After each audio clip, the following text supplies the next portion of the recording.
3 de setembro, né? O tempo vai, né? O tempo voa. É o 247º dia do ano.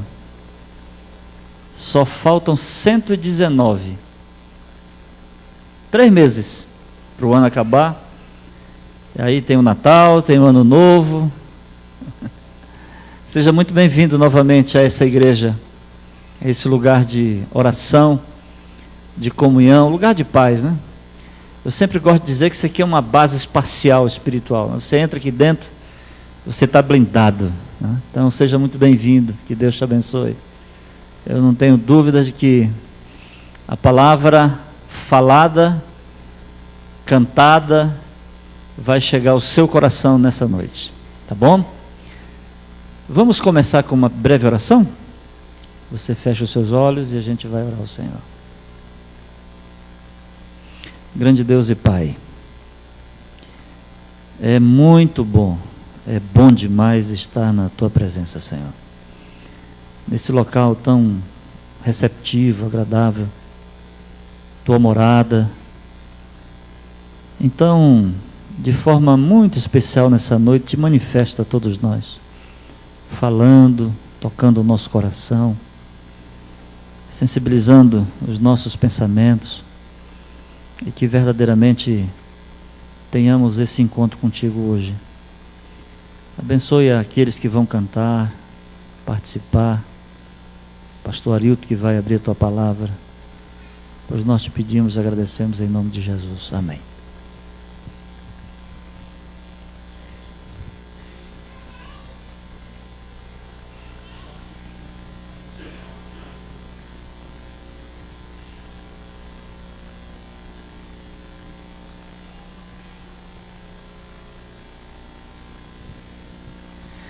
Mais uma vez, boa noite a todos. Deus seja louvado pela sua presença aqui em sua santa casa de adoração. Que bom estarmos reunidos aqui neste santo lugar. Vamos cantar, vamos render louvores de adoração a esse Deus maravilhoso, poderoso, Criador. Vamos cantar juntos de hoje em diante. Essa música, ela suplica para que Deus santifique os propósitos do nosso coração. Que essa possa ser também a nossa oração, o nosso pedido nesta noite. Senhor, santifique os propósitos do meu coração, do nosso coração.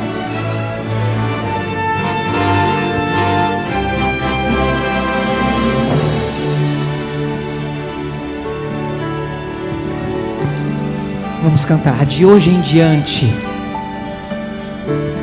De hoje em diante escolho viver com Jesus, como um barco que alcança o porto, eu encontrei sua luz. De hoje em diante escolho amar, pois eu tenho paz que só Jesus pode dar. De hoje em diante, vamos cantar. Senhor do universo, és minha esperança, santifica os propósitos do meu coração. Contigo ao meu lado, não tenho mais o que temer. Amém. Pois tu és a razão do meu viver.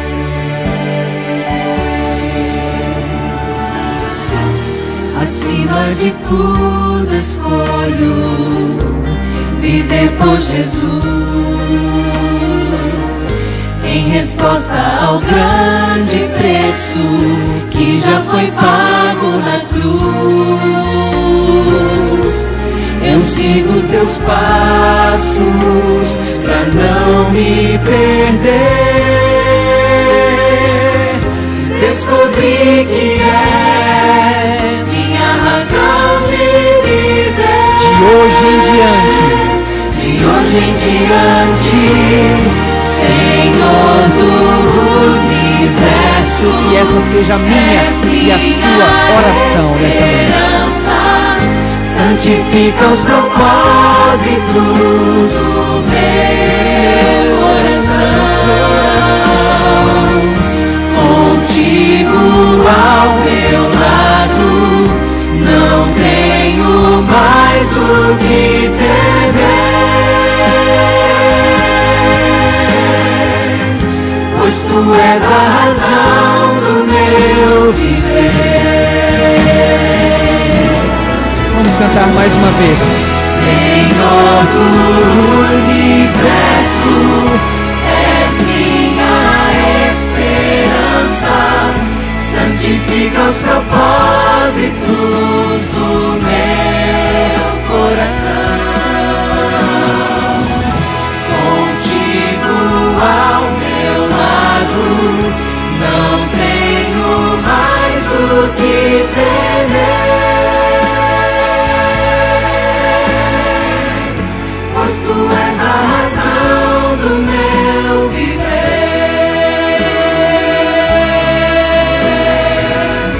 Pois tu és a razão do meu viver.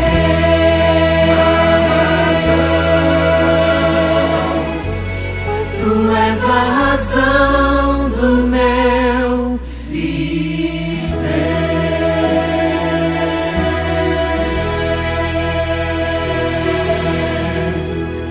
Amém? Que Deus seja louvado. Tu és a razão do meu viver, Senhor. Vamos cantar juntos. Esconderijo, com todo entusiasmo. Aquele que habita no esconderijo do Altíssimo, a sombra do Onipotente descansará. Vamos cantar esse belo salmo.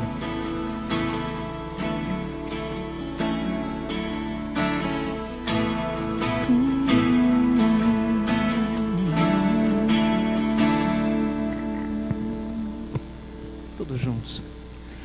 Aquele que habita no esconderijo do Altíssimo e descansa à sombra do Onipotente. Cante. Aquele que habita no esconderijo do Altíssimo e descansa à sombra do Onipotente, diz ao Senhor, meu refúgio, fortaleza, o Deus em quem eu sempre confio. Nenhum laço, Nenhum laço, nem veneno ou flecha vão me atingir, pois eu me escondo em ti. Obrigado, Senhor. Obrigado. Deus seja Aleluia. louvado. Amém. Tu me cobrirás com tuas penas. Deus quer proteger você. Tu me cobrirás com tuas penas, sob tuas asas estarei seguro. A tua fidelidade é meu escudo. Tu me cobrirás com tuas penas, sob tuas asas estarei seguro. A tua fidelidade é meu escudo. Meu refúgio, fortaleza, o Deus em quem eu sempre confio. Nenhum laço, nem veneno ou flecha vão me atingir, pois eu me escondo. Mil podem cair ao meu lado e 10.000 à minha direita. Pelo Senhor eu ficarei em pé, e praga nenhuma nem mal chegarão à minha tenda.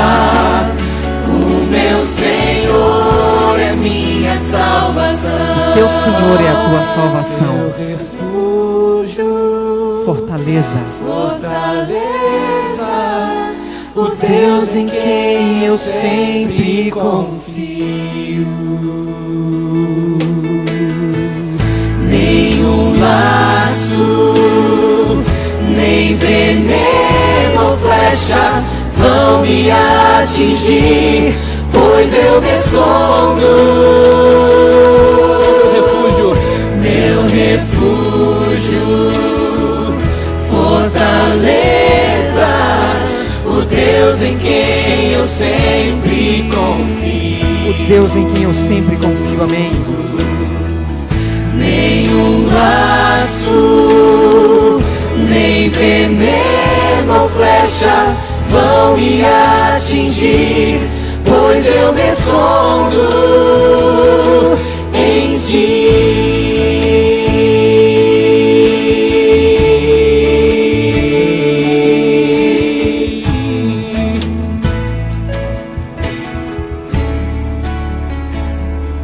Amém? Deus seja Amém. louvado. Amém. Aleluia.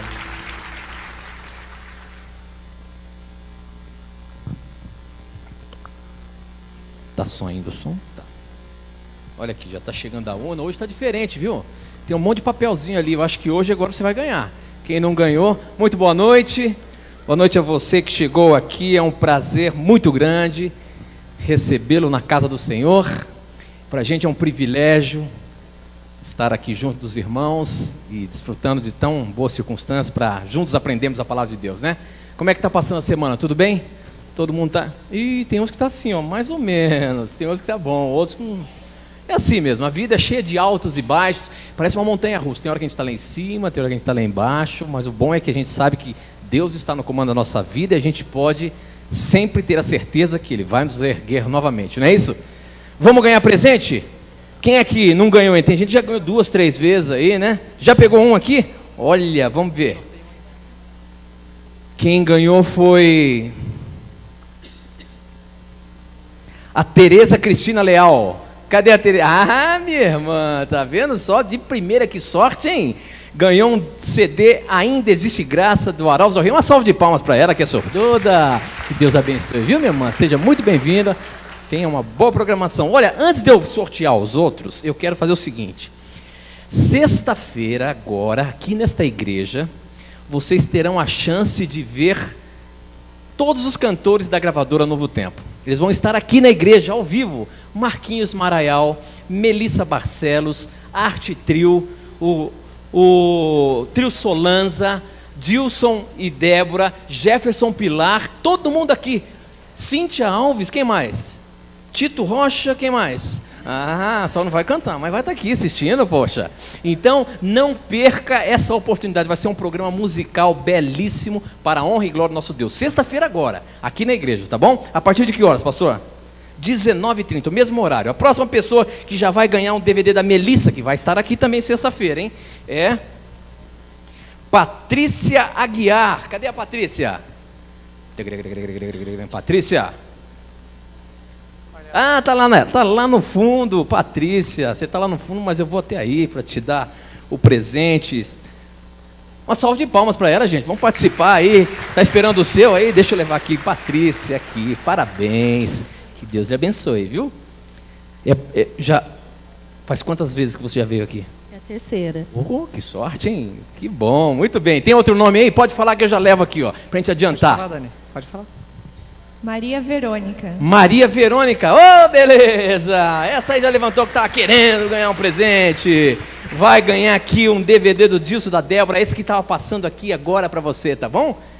Que bom, seja muito bem-vinda, boa noite. Mais um aí, quem é? Tá ali com a Nayara. Vamos lá, Nayara. Agora É homem ou mulher? vai Só saiu mulher, né? É, agora é homem. Então, Eu ah, acho. Delaías Barbosa. Delaías? Ô, meu irmão, muito bem, um CD duetos para você aqui, um novo CD duetos da gravadora Novo Tempo. Tem até o Oséias lá cantando, viu? Que Deus lhe abençoe, meu irmão. Seja muito bem-vindo, viu? Boa noite. Tá, você tá cantando lá ou não tá? Esse não, tio. Por quê? Você não me deixou? Não, eu não mando nada. É que ele tem um disco sozinho cantando, né? Então ele fica feliz. Tem mais um aí, quem é? Judite. Lu. A Lu Judite. tá de cabelo novo hoje, não tá? Que legal, quem é? Judite. A irmã Judite, cadê? Opa, ali pertinho também, ganhou mais um aqui. Já pode soltar a música, porque agora é esse momento de nós nos confraternizar. Minha irmã, que Deus lhe abençoe. Seja muito bem-vinda, viu? Vamos cantar todo mundo junto? Vamos apertar as mãos de uns dos outros, dar um abraço fraternal, porque é muito bom ter amigos, fazer amigos, e hoje nós temos a chance de fazer novos amigos. Então, dá um abraço carinhoso no seu irmão. Seja muito bem-vindo. Isso, todo mundo aí dando um abraço gostoso. Você pode ter amigos. Vamos cantar. Cumprimenta o seu amigo do lado, a sua amiga do lado. Diga a ela que Jesus te ama. Oh, minha irmã, boa noite. Se você quer ter amigos, não se esqueça de cantar. Não se esqueça do abraço, de abrir seu coração. Não se esqueça de amar. Você pode ter amigos com irmãos. Basta apenas um sorriso e atenção pra buscá-los onde estão. E assim, sem mais aviso, eles virão. Se você quer ter amigos e deixar de ser comum, você pode ter amigos e deixar de ser comum. Muito simples, seja um. Você pode ter amigos com irmãos.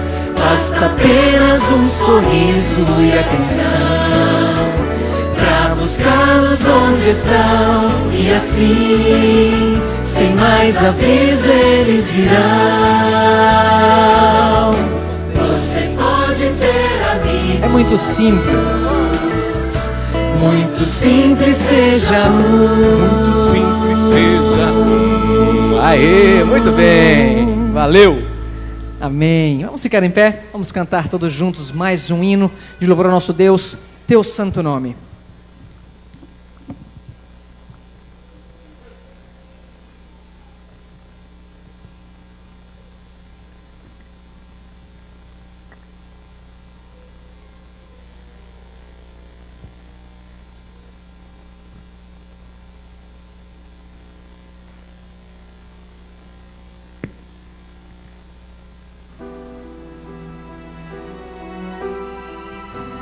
Todo ser que vive, louve o nome do Senhor. Amém?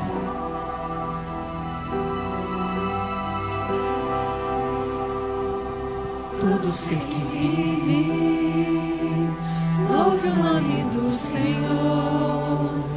Toda criatura se derrame aos seus pés. Ao som da sua voz, o universo se desfaz. Não há outro nome comparado ao grande eu sou. E mesmo sendo pó, com tudo que há em mim, confessarei. Que céus e terra passarão, mas só o teu nome é eterno, Senhor.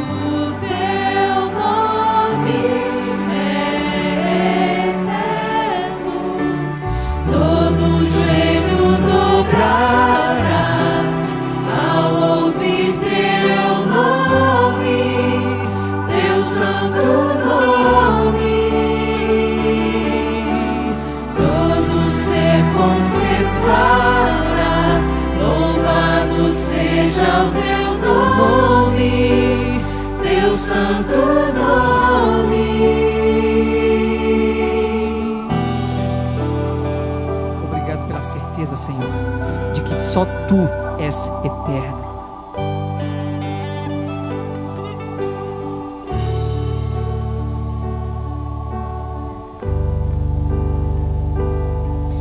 Por isso nós te louvamos. Vamos cantar juntos. todo ser que vive, louve o nome do Senhor. Toda criatura se derrame aos seus pés, ao som da sua voz, o universo se desfaz. Não há outro nome comparado ao grande eu sou. E mesmo sendo pó, com tudo que há em mim, confessarei que céus e terra passarão, mas o teu nome é eterno. Todo joelho dobrará ao ouvir teu nome, teu santo nome. Todo ser confessará, louvado seja o teu nome, teu santo nome.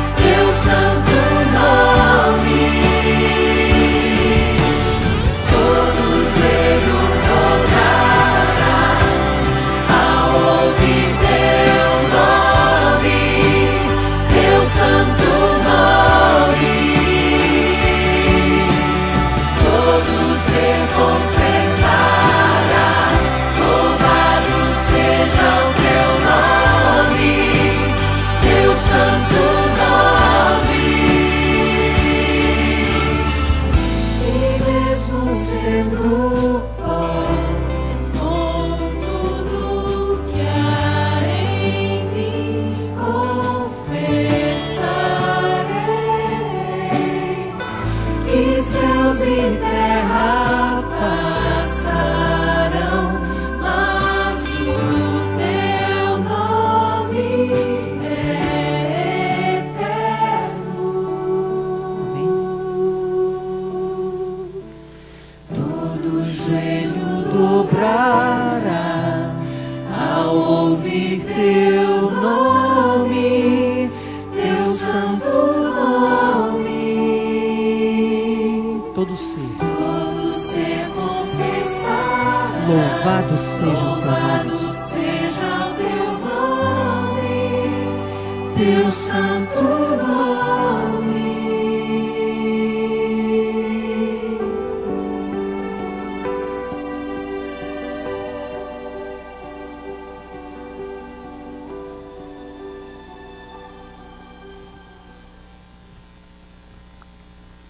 Eu e você somos seres criados e por isso todos nós estamos presos no tempo.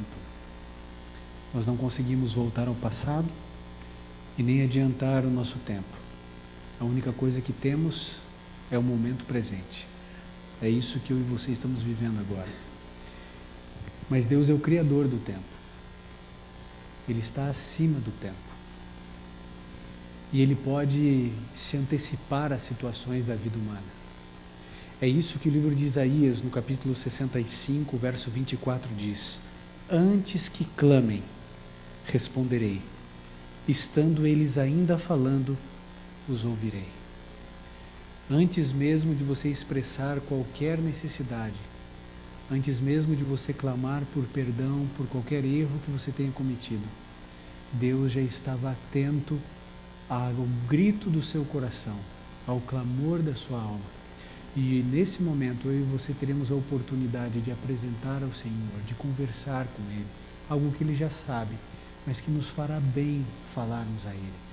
Se você tem algum pedido de oração, se você tem um clamor a fazer, algum motivo de gratidão, esse é o momento de você se aproximar do altar do Senhor e trazer o seu pedido no coração, ou quem sabe você tenha escrito esse pedido para então colocar aqui nessa caixa, nessa urna, onde nós sempre oramos pelos pedidos que estão ali.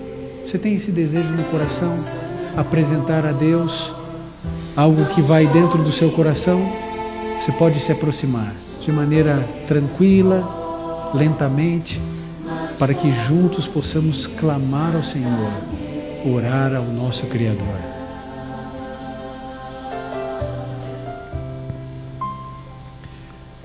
Se você puder, feche seus olhos, curve sua fronte e vamos juntos orar. Querido Pai, nós te agradecemos muito, porque muito antes de nos levantarmos ou de virmos aqui à frente, o Senhor já sabia a razão do nosso clamor, o motivo da nossa prece, da nossa oração. O Senhor sabe o que aflige a nossa alma, o nosso coração. O Senhor nos entende melhor do que nós mesmos. Por isso, ó Deus, responda-nos segundo o teu amor, segundo a fidelidade do teu caráter. Que o Senhor possa, ó Deus, entender o que vai dentro de nós.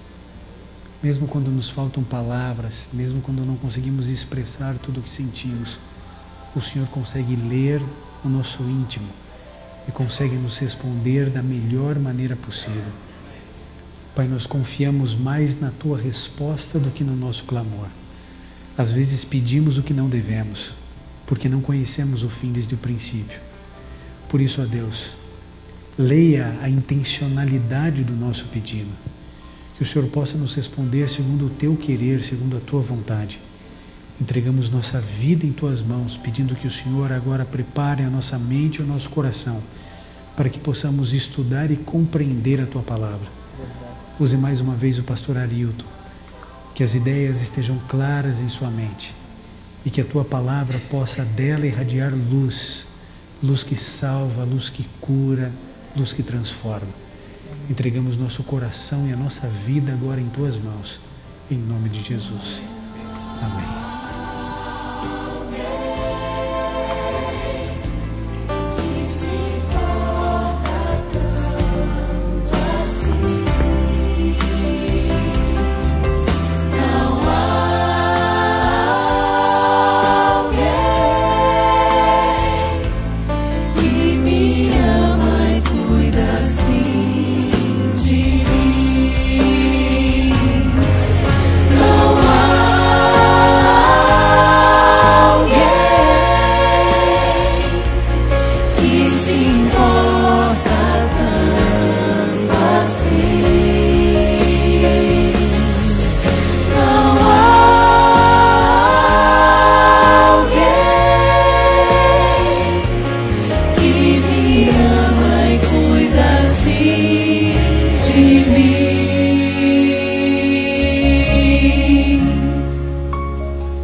Muito tempo tenho ouvido a promessa de que virás para resgatar os filhos teus. Nem sempre é fácil, mesmo assim eu tenho crido que o mundo irá passar e eterno só é Deus. Já posso ver ao meu redor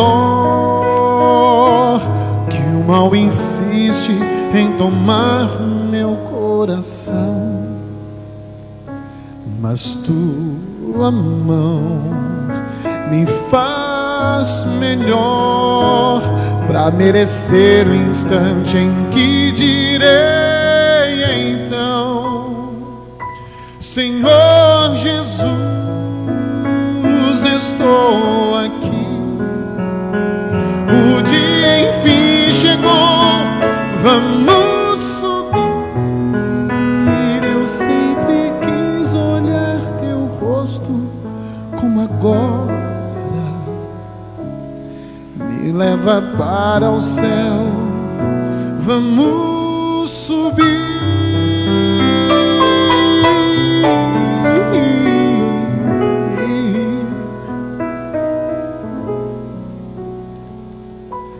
Mesmo que todos os amigos se afastem e que eu seja perseguido em meu viver,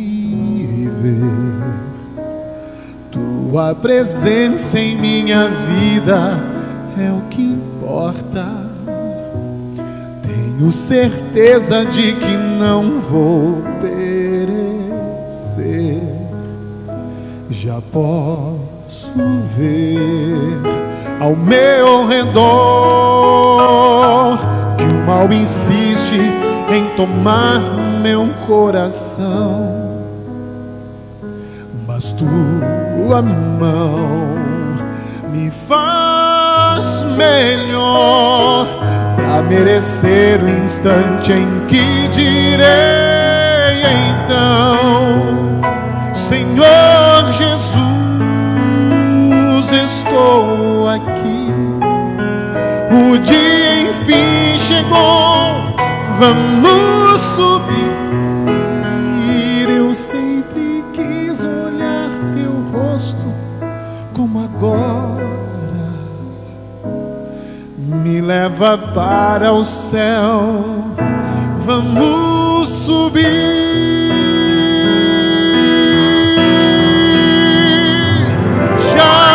Posso ver o lar que me espera.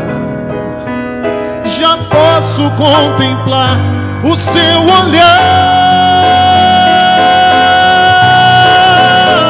Eu sempre quis olhar teu rosto como agora. Me leva para o céu,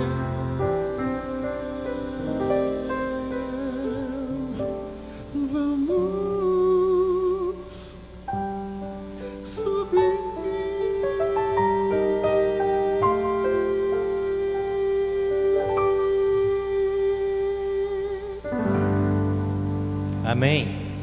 Obrigado, Oséias. Boa noite, queridos amigos. Seja bem-vindo mais uma vez ao nosso seminário do Apocalipse para mais um tema. Você é muito bem-vindo à casa de Deus. E agora quero convidar os nossos amigos que estão aí com as Bíblias. Se você deseja receber uma para acompanhar o estudo, pode levantar a sua mão e você vai recebê-la. E eu queria convidar você a abrir a sua Bíblia em Apocalipse capítulo 11. Semana que vem chegaremos ao cerne, ao centro do livro do Apocalipse, e nós vamos estudar a respeito da mulher e o dragão, o capítulo 12, e vamos estudar a respeito da grande perseguição que Satanás fez no passado à igreja de Deus, e no capítulo 13, a perseguição que Satanás fará ainda à igreja de Deus. Hoje, no capítulo 11, vamos estudar a respeito da medição do santuário e duas testemunhas mártires. Vamos ver quais são as revelações que Deus tem para nós nessa noite, através desse capítulo extraordinário, que é o capítulo 11. Todos receberam? Alguém está sem Bíblia ainda que deseja? Aqui, por favor.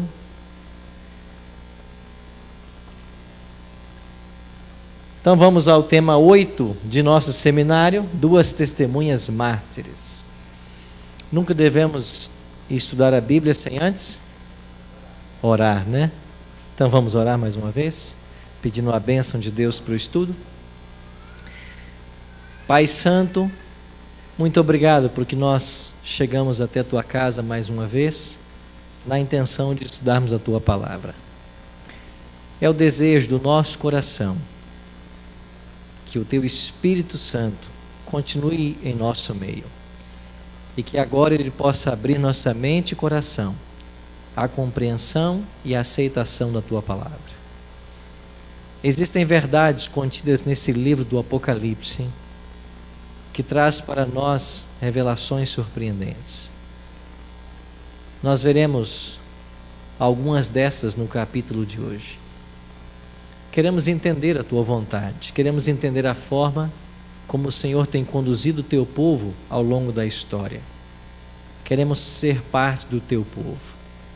Queremos estar entre aqueles que um dia, como cantou Oséias, haverão de subir para encontrar Cristo nas nuvens dos céus. E aqui estamos em Tua casa como forma de preparo. Queremos convidar os Teus santos anjos para estarem em nosso meio, para que o ambiente aqui seja um ambiente de aprendizado, para que a Tua palavra seja exaltada mais uma vez e que, como fruto dela, tenhamos pessoas salvas para o Teu reino. Fica com todos nós. Aqui chegamos com nossas emoções, com nossos pedidos, com nossas lutas, com nossas tristezas, e só a Tua palavra pode nos oferecer nessa noite o lenitivo que cada um precisa para ser saciado com a água da vida que é Cristo e com o pão da vida que é Jesus. Por isso, Pai, nos abençoa mais uma vez agora. Te oramos em nome de Cristo. Amém. Apocalipse capítulo 11. Ordens para medir o santuário e as duas testemunhas de luto. Então aí está, o capítulo 11, ele contém duas sessões. A primeira fala sobre uma medição do santuário e a segunda fala sobre a morte, entre aspas, das duas testemunhas. Leia comigo o verso 1 e o verso 2. Foi-me dado um caniço semelhante a uma vara, e também me foi dito: dispõe-te e mede o santuário de Deus, o seu altar e os que naquele adoram.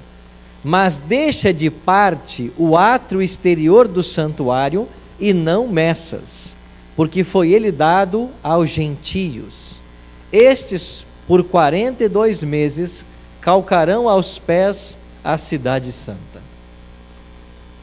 Começa o capítulo 11, já cheio de simbolismos. João recebe a ordem de medir o santuário. E ele tinha que medir o altar e aqueles que estavam adorando nesse altar. Mas ele não deveria medir o átrio.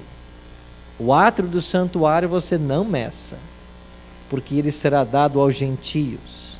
E aqui aparece um período profético de 42 meses em que a cidade santa seria atacada.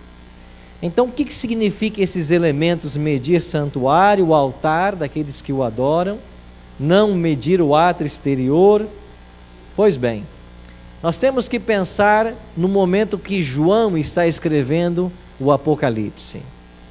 E segundo alguns estudiosos, esse livro foi produzido no final do primeiro século. Alguns até falam no ano 96, 97. 96 foi o ano em que Domiciano mandou João para a ilha de Patmos. Pode ser que ele tenha começado a escrever esse livro no ano 96, ou talvez se estendeu a 97, mas esse é o momento que João está escrevendo o Apocalipse.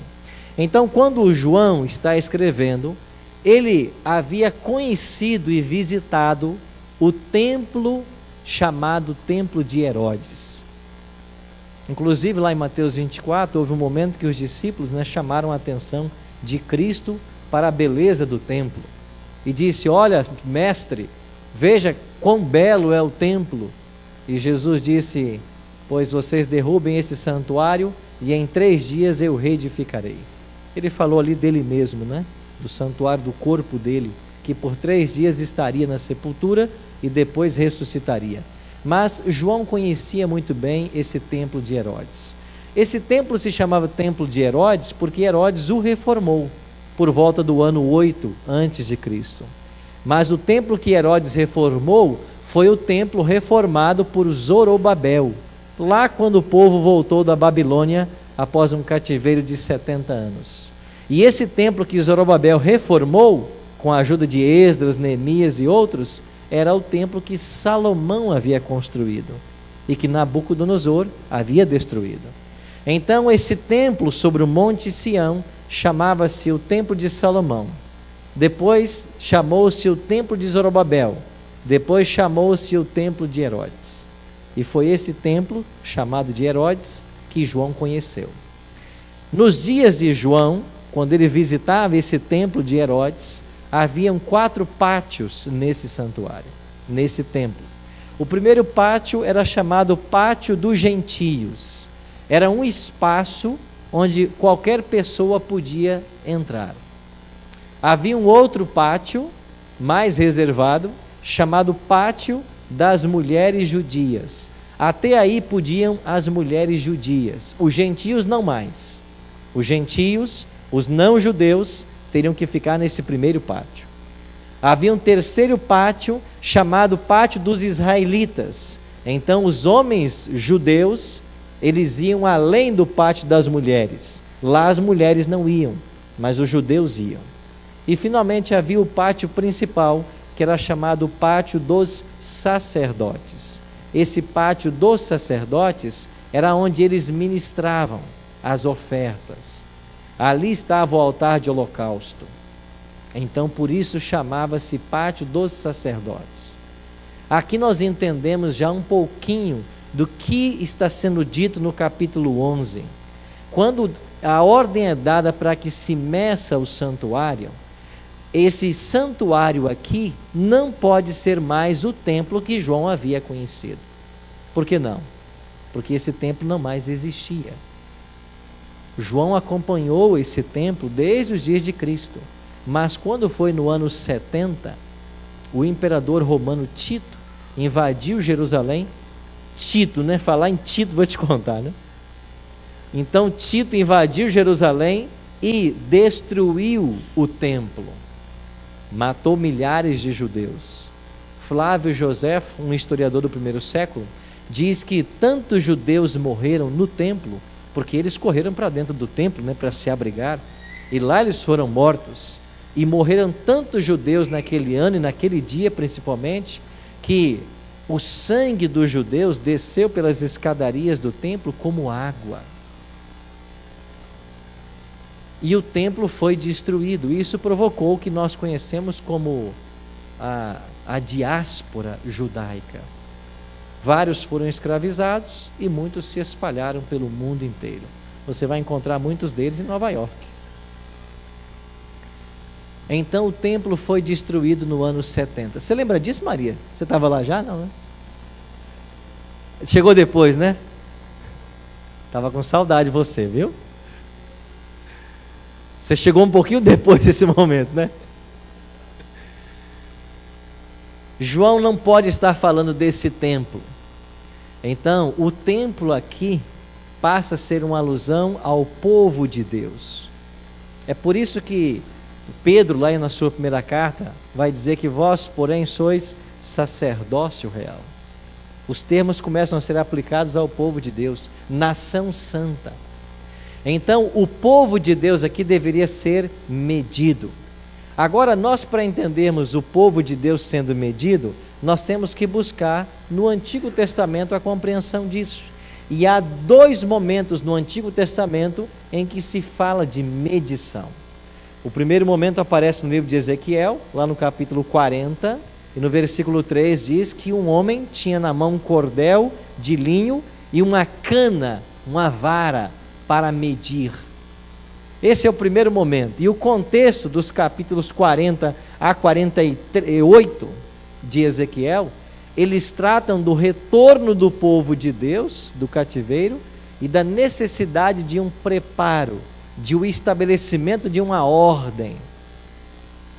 Em uma outra passagem no Antigo Testamento, também um outro profeta, Zacarias, no capítulo 2, verso 2 é dito: eis um homem que tinha na mão um cordel de medir. Então este aqui vem medir Jerusalém. É uma situação parecida com a do profeta anterior. Então, quando a Bíblia no Antigo Testamento está falando em medir o povo de Deus, está se falando de um preparo, de uma análise, de um estabelecimento de uma reforma. E isso vai acontecer agora no capítulo 11. Mas quando é dito assim, que não meças, aqui no versículo, deixa eu ver se é o 2, versículo, mas deste o átrio do santuário não meças, esse átrio do santuário, lá para João, era aplicado aos gentios. Ou seja, o povo inimigo de Deus, nesse contexto, nesse momento, eles não são tratados ainda.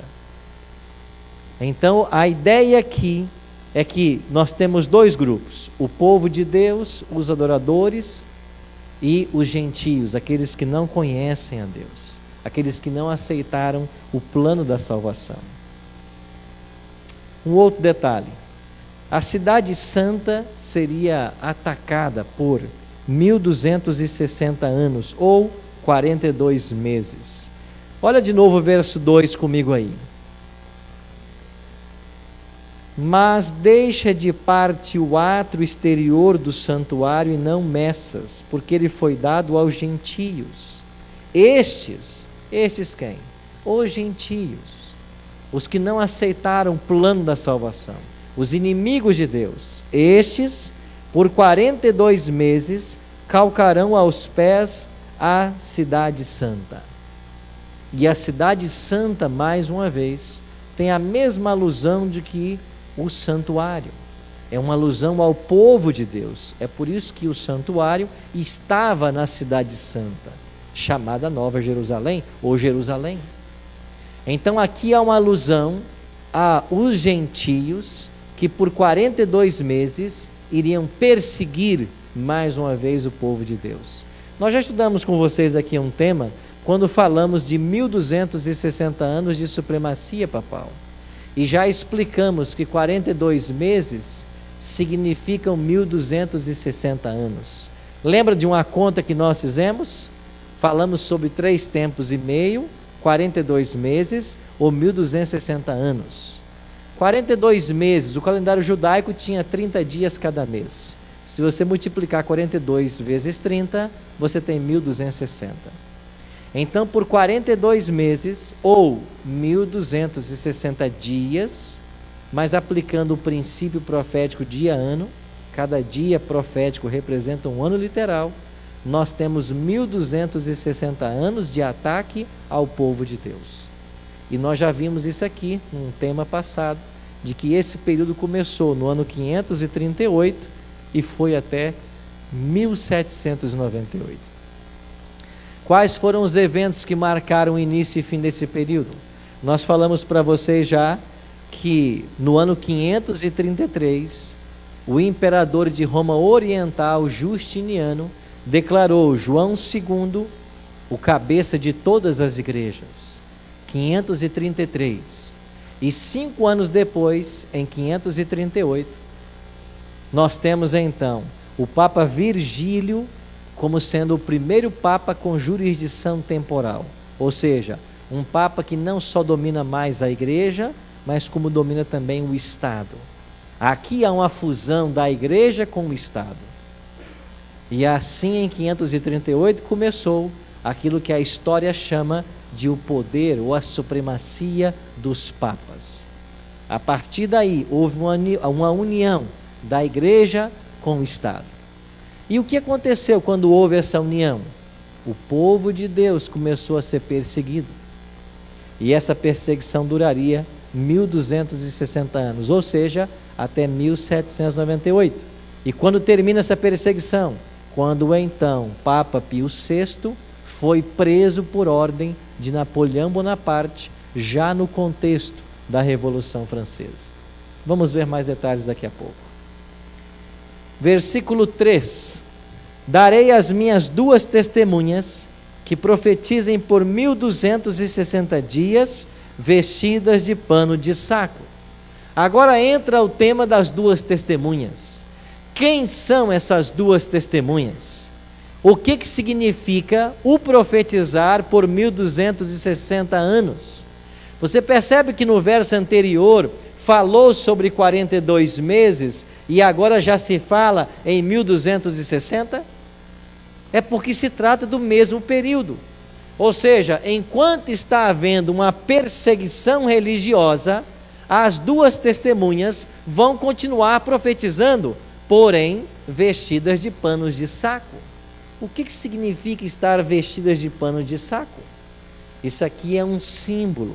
No Antigo Testamento, quando as pessoas estavam em contrição ou passando por problemas ou provações, elas colocavam cinzas sobre a cabeça, tiravam a roupa comum e colocavam uma roupa que era um saco de fato, um saco comum, e elas costumavam ficar sem comer, em jejum. Isto para demonstrar contrição, arrependimento ou a busca por Deus por um problema que estavam enfrentando. Então, quem são essas duas testemunhas?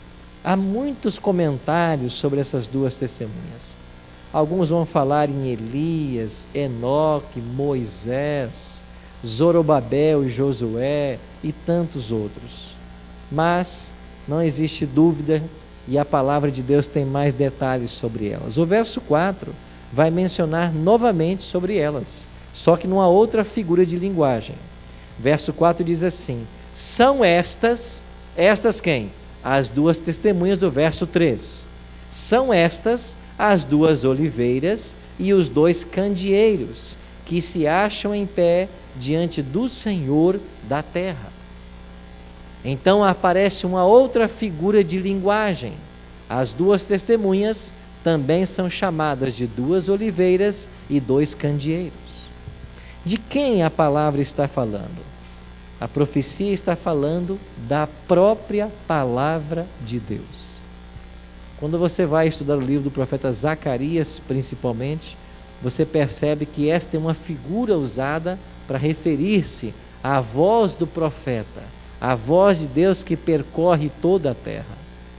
A melhor compreensão que nós temos desse tema é que as duas testemunhas se referem ao Antigo e ao Novo Testamento. Ambos dão testemunho de Cristo, e foi ele mesmo quem disse lá em João, eu não sei se eu coloquei o texto aqui, eu acho que não, mas em João capítulo 5, verso 39, Jesus diz assim: examinais as Escrituras, porque julgais ter nelas a vida eterna, e são elas o quê? Que testificam de mim, que dão testemunho de mim. O Antigo Testamento dá testemunho do Messias que viria, e o Novo Testamento dá testemunho do Messias que veio. O Antigo Testamento profetiza a vinda do Messias, e o Novo Testamento conta a história de como ele veio. Então as duas testemunhas do capítulo 11 é uma alusão à própria palavra de Deus, ao Antigo e ao Novo Testamento. E por que é que durante 1260 anos ela estaria vestida de pano de saco? Porque ela estaria sendo perseguida. Olha o que aconteceu durante esse período. O poder papal procurava ocultar do povo a palavra da verdade. O seu testemunho foi pervertido, fazendo homens e demônios todos os esforços para descobrir como desviar da mesma o espírito do povo.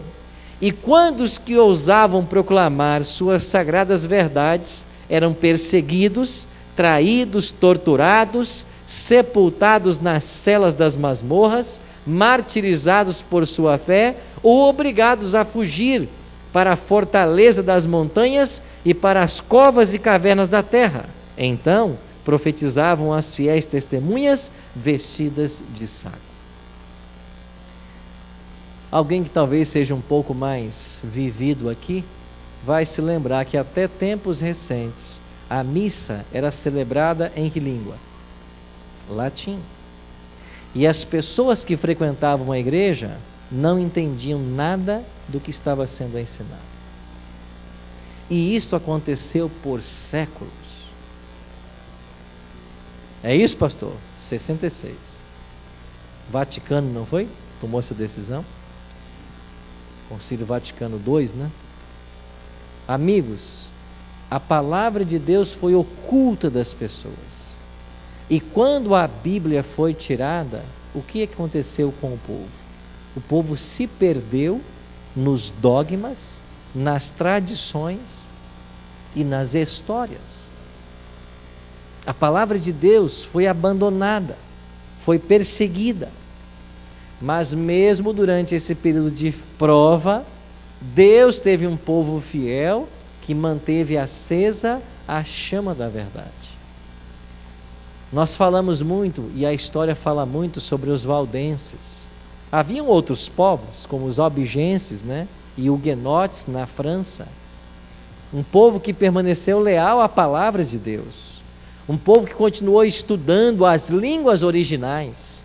Eu já disse para vocês que antes que Wycliffe traduzisse a Bíblia para o inglês, ou Lutero para o alemão, os valdenses já tinham toda a Bíblia, Antigo e Novo Testamento, na língua deles. Eles aprenderam nos originais e fizeram versões para a língua deles, que era uma mistura de francês com italiano. Mas eles tinham a Bíblia na língua deles. E a palavra de Deus foi preservada por alguns, mas a maioria não teve acesso. Quando você começa a ler a história de Martinho Lutero, lembra onde que ele encontrou uma Bíblia?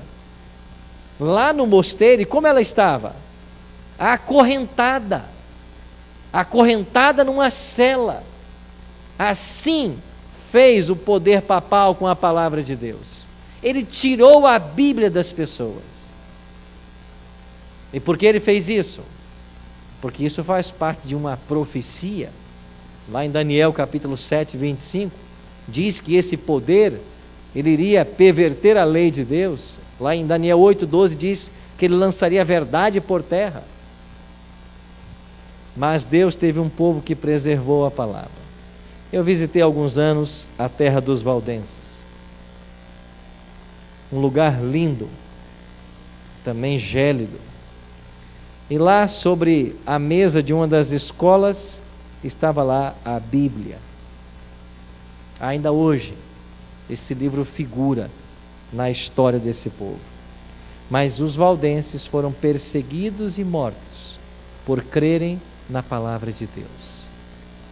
Milhares deles foram mortos por acreditarem nas verdades que esse livro prega. É por isso que o Antigo e o Novo Testamento estiveram profetizando vestidas de pano, por causa desse detalhe. Agora o verso 6 fala um pouquinho também das duas testemunhas. Elas, quem? A palavra de Deus, tem autoridade para fechar o céu, para que não chova durante os dias em que profetizarem. Tem autoridade também sobre as águas, para convertê-las em sangue, bem como para ferir a terra com toda sorte de flagelos, tantas vezes quantos quiserem. E aqui quando o verso 6 fala de não chover e de água em sangue, a nossa mente se remonta ao tempo do profeta Elias, quando ele orou para que não chovesse, e ao tempo de Moisés, quando as águas foram transformadas em sangue. E isto tudo aconteceu porque a boca do Senhor o disse, pelo poder da palavra. Então a palavra tem o poder de fazer não chover. A palavra tem o poder de transformar a água em sangue. E esse verso confirma a ideia de que é a palavra que provoca esses fenômenos, inclusive os flagelos, uma referência às pragas do Egito. Agora o verso 7 e 8 introduz um outro elemento. Quando tiverem então concluído o testemunho que devem dar, por quanto tempo elas estariam profetizando?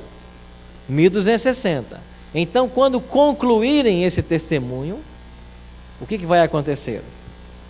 A besta que surge do abismo pelejará contra elas, e as vencerá, e matará, e o seu cadáver ficará estirado na praça da grande cidade que espiritualmente se chama Sodoma e Egito, onde também o seu Senhor foi crucificado. Um verso só, mas que contém muitas verdades. Quando, diz o texto, tiverem concluído o seu testemunho, ou seja, ao final dos 1260 anos, se levantaria uma besta, um poder, é isso que quer dizer a palavra besta, né? Quer dizer animal. E animal ou besta na profecia é um reino, um poder. Se levantaria um poder que mataria as duas testemunhas, só que diz o texto aí, que as matará, mas os cadáveres ficariam estirados na praça, ou seja, não seriam sepultados. Por que não?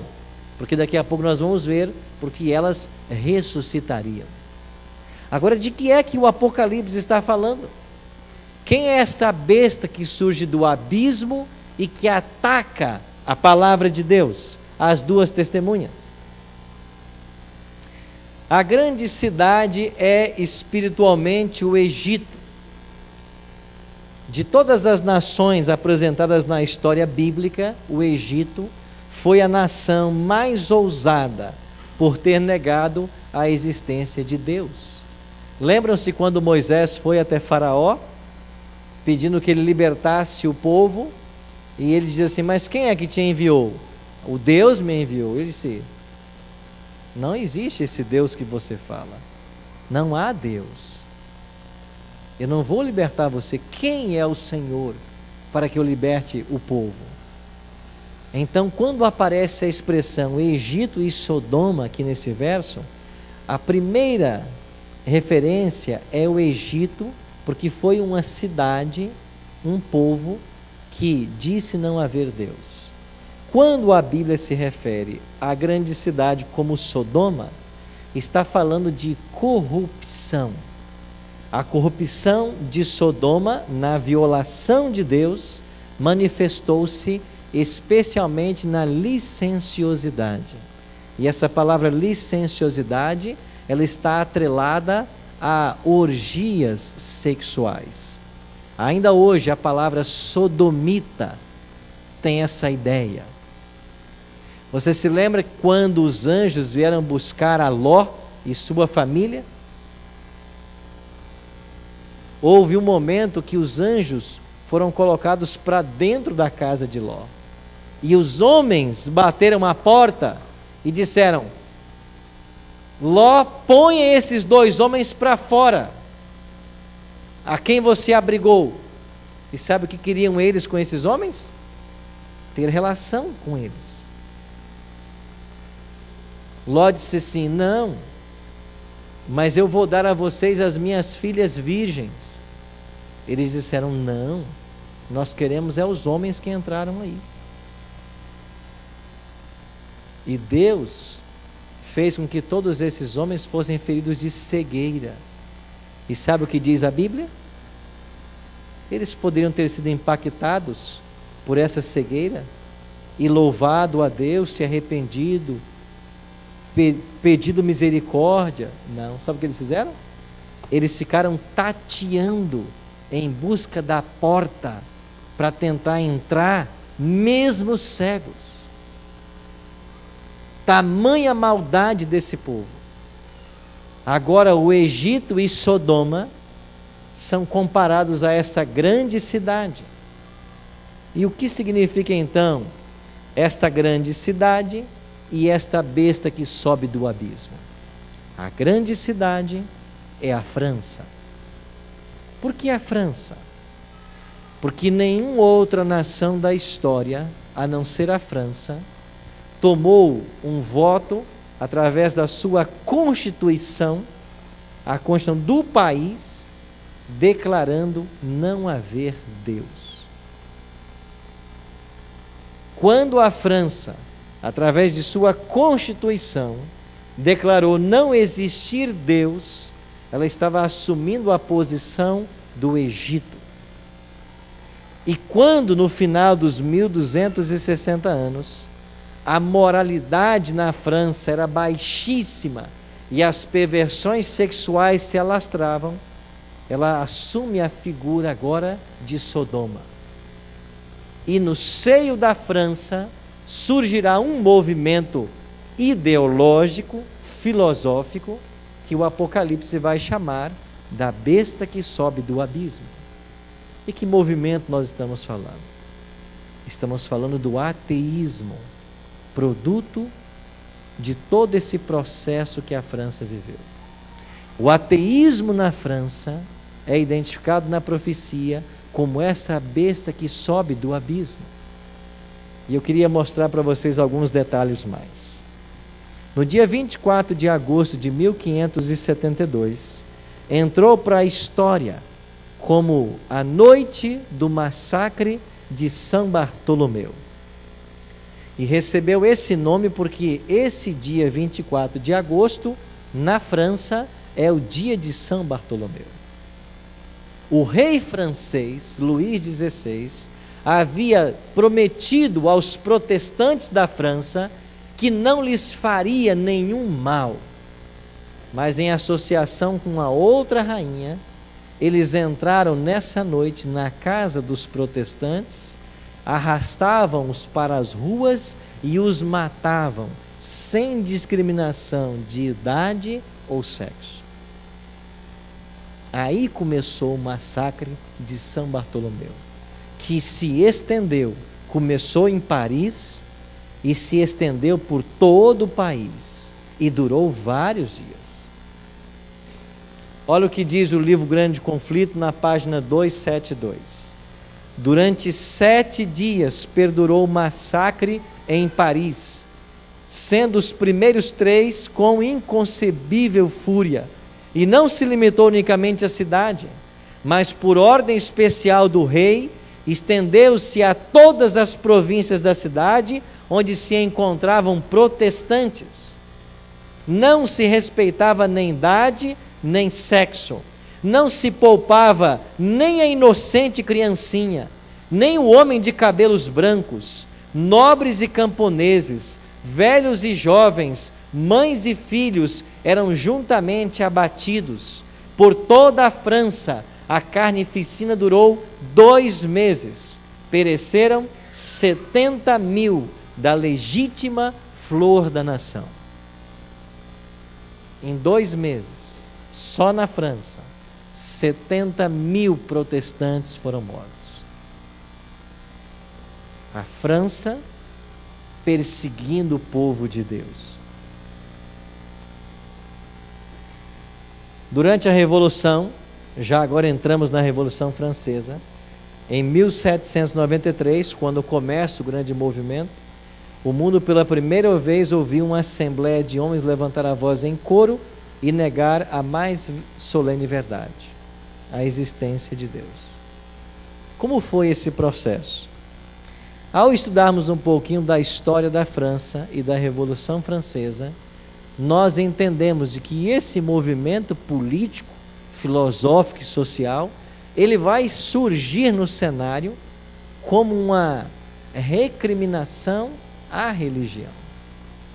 E aqui é bem que entendamos o que está acontecendo. Por 12 séculos o poder estivera na mão da Igreja Romana. E agora os líderes da França, ao olharem para onde caminhou a humanidade sob a bandeira do cristianismo, eles se revoltam.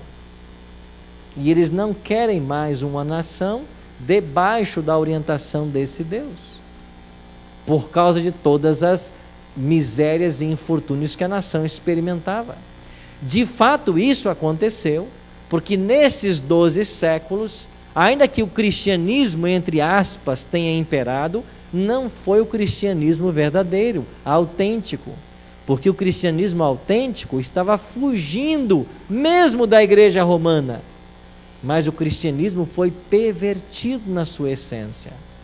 Os dogmas e tradições vieram parar dentro da igreja. O povo foi ensinado a ser um povo místico.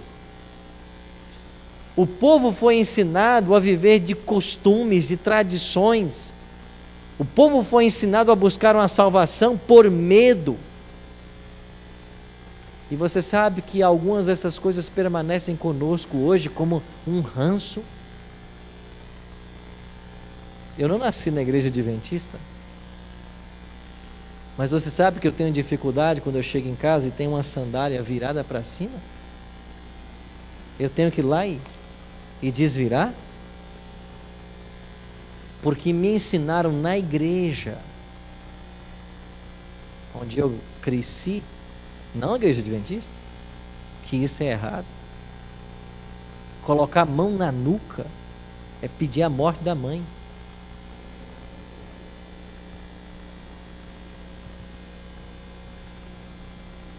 E se eu começasse a falar para vocês de quantas tradições que a gente aprende que não tem nada a ver com a Bíblia, foi isso que aconteceu nos 12 séculos de supremacia papal. O povo aprendeu a viver de tradições, de temores, de costumes que nada tem a ver com a Bíblia. Então a França disse: nós não queremos essa religião. Então eles se levantaram para declarar: não há Deus. Nós queremos dar lugar agora à razão. E aí veio o movimento iluminista, o iluminismo. O ser humano tem a capacidade de governar a si mesmo. Não precisamos desse amuleto que vocês pregam. Veja, por esse prisma, a Revolução Francesa nasceu de um motivo correto. Agora o que aconteceu? O poder ateísta que governou a França a partir de então, durante a Revolução de Reinado do Terror, desencadeou contra Deus e sua palavra uma guerra como jamais o testemunhara o mundo. O culto à divindade fora abolido pela Assembleia Nacional. Bíblias eram recolhidas e publicamente queimadas, com toda a manifestação de escárnio possível. Então esse movimento ateísta é o que o Apocalipse chama a besta que sobe do abismo. E este poder ateísta quis ameaçar a palavra de Deus, perseguindo e destruindo a Bíblia. Não sei quantos já tiveram a chance de visitar essa linda catedral em Paris, a Catedral de Notre Dame. Essa catedral foi palco desse processo revolucionário. Para aí foi conduzida a imagem de uma mulher vulgar, onde aconteceu uma cerimônia de empossamento. Aconteceu a maior de todas as cerimônias. O altar cristão foi desmontado e um altar à liberdade foi instalado. E a inscrição para a filosofia foi gravada na pedra acima das portas da catedral. O protocolo tomou várias horas e concluiu com a aparição da deusa da razão, que, para evitar a idolatria, foi retratada por uma mulher comum. E aqui está uma pintura daquilo que teria sido. A filosofia, a razão, vai dominar a partir de agora. Nós não queremos essa religião. De fato, a religião que eles conheciam não era a religião da Bíblia, mas a religião dominada pelo romanismo por 12 séculos, que totalmente desvirtuou. Então, olhe os acontecimentos. Em 5 de agosto de 1793, veio a adoção de um novo calendário. Depois veio a abolição da era cristã. Ou seja, a própria França não queria contar o tempo como nós contamos, antes e depois de Cristo. A abolição do calendário. O ciclo semanal passou a ser agora não mais de 7 dias. Tentou-se trabalhar com 10. No dia 7 de novembro, foi a inauguração em convenção do culto à razão. E no dia 10, o concílio de comuna ordena a celebração do culto da razão na Catedral de Notre Dame. E nesse concílio, nós temos uma declaração de que os livros pios da Igreja Católica, bem como o Antigo e Novo Testamento, já tinham sido queimados em uma grande fogueira na praça do Templo da Razão. Todas as tolices que levara a raça humana a praticar. Ou seja, O que esse livro está ensinando são tolices. E esses livros devem ser queimados. Nós estamos falando de que ano? 1793. No dia 23 de novembro, o concílio decreta que todas as igrejas e templos de todas as religiões e culto em Paris devam ser fechadas. Só que o verso 11 traz mais uma profecia. Olha o que diz Apocalipse 11:11.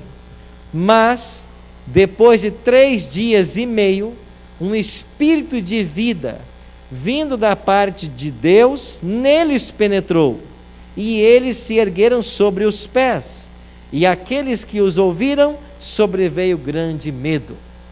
Você está lembrado de que as 2 testemunhas seriam mortas, e os seus corpos atirados em praça pública, mas elas não seriam sepultadas, porque depois de 3 dias e meio, ou seja, em profecia, 3 anos e meio, as 2 testemunhas ressuscitariam.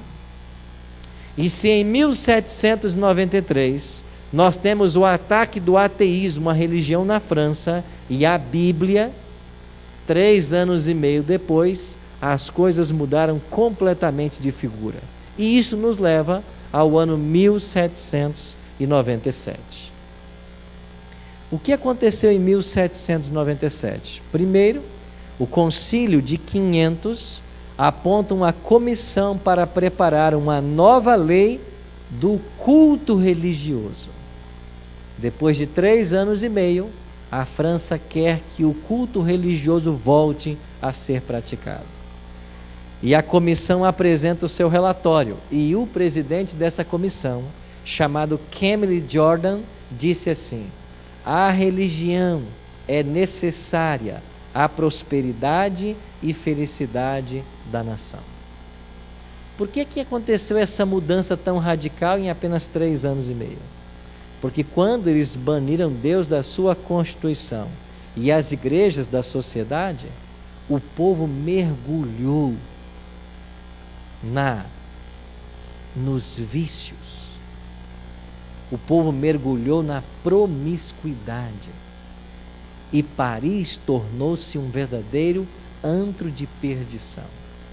Se não há Deus, se não há religião, se quem nos conduz é apenas a filosofia, a razão, não existe nada que seja amoral. E a nação desceu a um nível tão baixo, tornou-se tão violenta, que a nação esteve ameaçada de autodestruição. E quando eles fizeram uma análise do que estava acontecendo, eles reconheceram de que eles precisavam voltar aos princípios religiosos. A Bíblia somente seria salvaguarda para a nação nesse momento. A filosofia havia falhado. Em 17 de junho, a fé em Deus é uma garantia melhor de ordem pública do que as melhores leis, eles disseram. Aqui está errado, não é 793, é 797. A religião, com suas perspectivas imortais, é a única consolação de um país nos lances de uma revolução. É a única fonte verdadeira de ordem e de moral. Sabe o que eles perceberam? Apenas a religião trazia o desejo pela imortalidade. Porque a religião prega de uma nova vida, de uma ressurreição. E quando eles abandonaram a Bíblia, eles perderam essa dimensão sobrenatural, o desejo por uma outra vida, por algo melhor. E o versículo 12 do capítulo termina dizendo: e as 2 testemunhas ouviram grande voz vinda do céu, dizendo: subi para aqui. E subiram ao céu numa nuvem, e os seus inimigos as contemplaram. O que significa agora? Uma vez que as 2 testemunhas ressuscitaram, 3 anos e meio depois, quando voltou o culto religioso, a nação sentiu a necessidade de Deus. O que significa? Elas agora ascenderem aos céus. Significa que a palavra de Deus foi colocada numa posição de exaltação. E todos contemplaram. Que posição de exaltação foi essa? Justamente 7 anos depois, em 1804, foi organizada a primeira sociedade bíblica do mundo, a Sociedade Britânica. A ela se seguiram outras, e em 1816 fundou-se a Sociedade Bíblica Americana. A ascensão das duas testemunhas, sendo levada até as nuvens, contemplada pelos inimigos, significa a reviravolta que a palavra de Deus teve. E ela voltou a ser divulgada, e agora, através da sociedade bíblica, de cada país que foi surgindo, ela começou a ser distribuída. E hoje o que nós vemos? A Bíblia é o livro mais vendido em todo esse planeta Terra. Ou seja, a profecia cumpriu exatamente o que havia dito. Durante 1260 anos, a palavra de Deus esteve vestido em saco de sacos. Ou seja, ela esteve proscrita, perseguida, isolada, ocultada, mas ela continuou testemunhando. Finalmente, a besta que sobe do abismo a mataria. O ateísmo surgiu num processo anti-religião. Durou 3 anos e meio, como disse a profecia. E 3 anos e meio depois ela ressuscita. E agora ela ascende. E a Bíblia está sendo hoje distribuída para todas as nações do mundo. Eu fico pensando, o que seria da humanidade sem esse livro? O que seria? Você, quando compra um aparelho, precisa de um manual para saber usar. Quando compra um remédio, tem ali uma bula para você ver os efeitos colaterais ou cuidado para quem não deve tomar essa medicação. O que seria da humanidade sem a Bíblia? Sem dizer o norte, sem mostrar para onde estamos indo, de onde viemos e quem somos. Nós seríamos completamente alienados, não fora a Bíblia. E as pessoas que não estão se voltando para a Bíblia, as pessoas que não têm uma fé religiosa, as pessoas que não estão buscando a Deus, o que elas fazem é se perder nessas pseudo-filosofias que o mundo apresenta. É por isso que você vê as coisas acontecerem como estão acontecendo. Hoje, na hora do almoço, de relance, eu vi uma reportagem de 2 repórteres que estão sendo decapitados. E você sabe que eles estão fazendo isso em nome de Deus? Você ouve falar da jihad, da guerra santa. Você sabe que eles guerreiam em nome de Deus? Mas que Deus é esse que ensina você a matar o próximo? São falsas filosofias que não estão fundamentadas na palavra de Deus. É por isso que aqui nós estamos gastando tempo com a Bíblia. E a partir de semana que vem, quando chegarmos no centro do livro do Apocalipse, nós entenderemos melhor o grande conflito em que todo ser humano foi envolvido. Nós veremos semana que vem como que o diabo perseguiu e perseguirá a igreja de Deus. E eu e você, se desejamos ser leais a esse livro, não espere que em nosso futuro tenhamos um tempo de bonança e paz. Não é isso que a Bíblia profetiza. Assim como esses heróis da Idade Média passaram por provas severas por amar e reverenciarem esse livro, está chegando o dia em que eu e você seremos desafiados a dar razão de nossa fé. E aí eu pergunto, estamos nós bebendo dessa fonte para nos fortalecer para os momentos de prova que diante de nós estão? Ou qual é a filosofia de vida que eu abracei? Quem está dirigindo sua vida? Eu disse numa outra semana aqui, não adianta você ter conquistado os títulos que você esperava, não adianta você ter conquistado sua independência financeira, não adianta você estar com sua família formada, se a tua filosofia de vida estiver errada, você vai levar tudo para o abismo. Então nós precisamos ter uma correta filosofia de vida. E esta, só esse livro pode oferecer. Porque esse livro é o manual de Deus para mim e para você. E se nós gastarmos tempo com ele, se nós todos os dias investigarmos, se nós aprendermos as verdades que ele revela, elas nos tornarão sábios para a salvação. Por isso o Salmo 119, 105 diz: lâmpada para os meus pés é a tua palavra e luz para os meus caminhos. Quem segue as palavras de Cristo nunca andará em trevas. Por hoje, vamos ficar com o exemplo destes que no passado preferiram a morte a negar ao seu Deus a sua fé, a sua crença.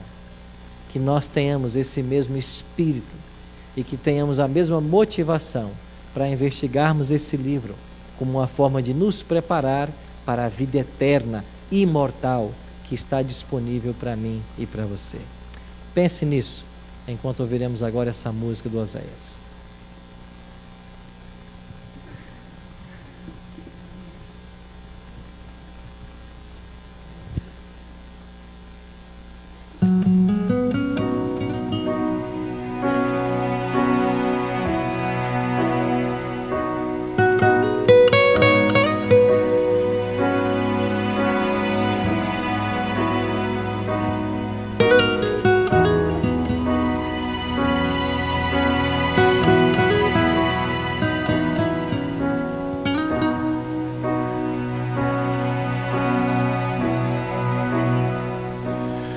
Outra vez estou aqui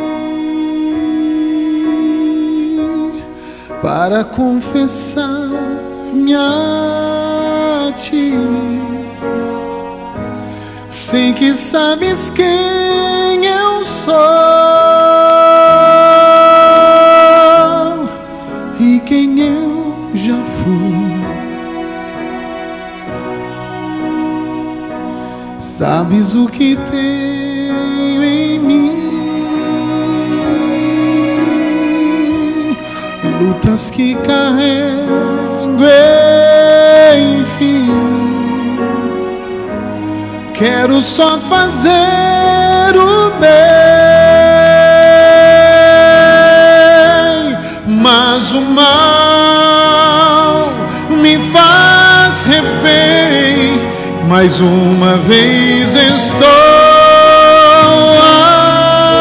aqui, entrego-me em tuas mãos,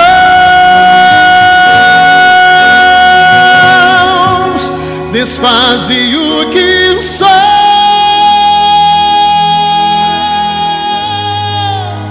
refaze outra vez. Irei sentir teu coração pulsando junto ao meu, que morra o meu eu,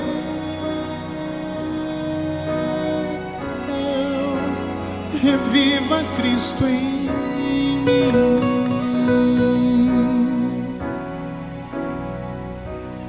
Nada que eu fizer por ti,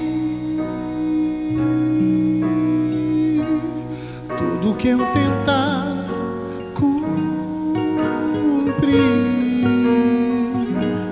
toda lei que eu seguir, não me salvará.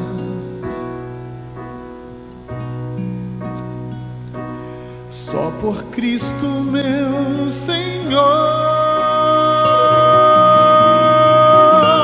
só por teu imenso amor, só no sangue que verteu, sigo a Jesus, sou teu, mais uma vez estou aqui, entrego-me em tuas mãos,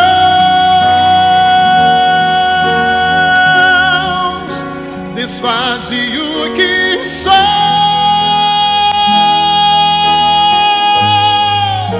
refaze outra vez. Irei sentir teu coração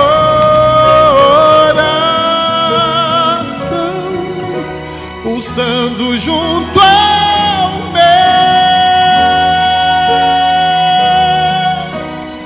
que morra o meu eu, reviva Cristo em mim.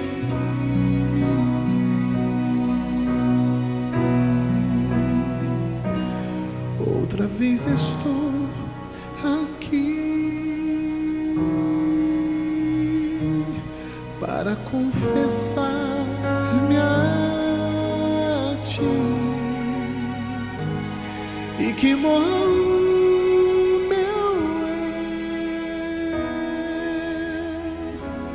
reviva Cristo em mim.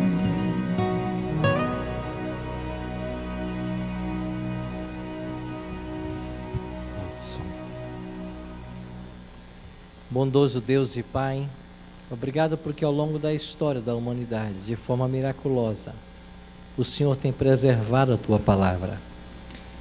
E essa chegou até nossos dias, contendo todos os mistérios da história e nos apresentando a verdadeira filosofia da história, a existência de um Deus que trabalha diuturnamente para conduzir a história do seu povo na direção de um final feliz. Obrigado porque, a despeito dos ataques que a Tua palavra sofreu, ela permanece até os dias de hoje. Como ela mesma declara, seca-se a erva e cai a sua flor, mas a palavra do nosso Deus permanece eternamente. E permita que essa palavra esteja viva em cada coração nessa noite, e que nós possamos, munidos desta palavra, estarmos prontos para enfrentar os últimos eventos que terão lugar na história desse mundo, até que Jesus volte para nos buscar. Por isso, bom Deus, que a Tua mão protetora e bondosa nos conduza em nossos caminhos. Que, estudando o Teu sagrado livro, nós encontremos a verdadeira filosofia de vida, e que, através da comunhão com os céus, estejamos todos nos preparando para em breve recebermos de Tua mão a coroa imarcessível de glória. Despeça-nos com a Tua bênção. Dai-nos a Tua paz para essa noite. É a nossa oração, em nome e por amor de Jesus. Amém.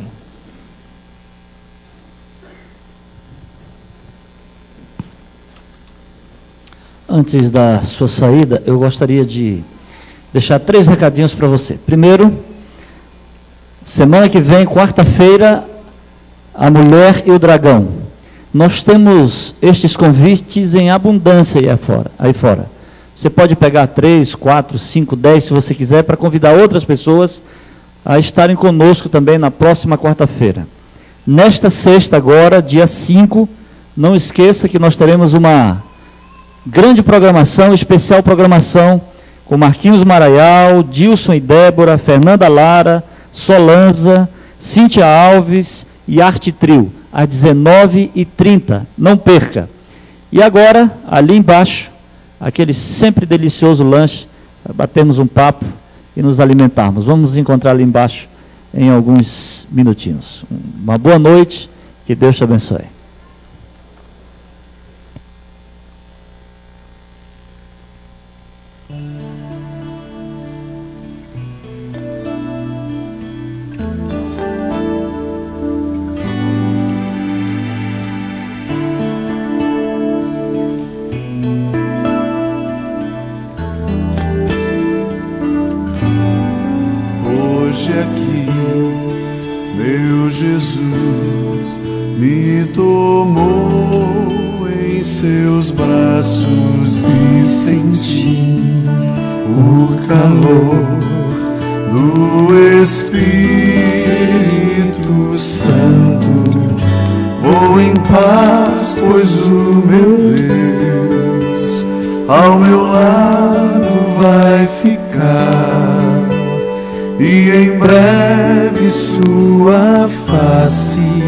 Eu verei lá.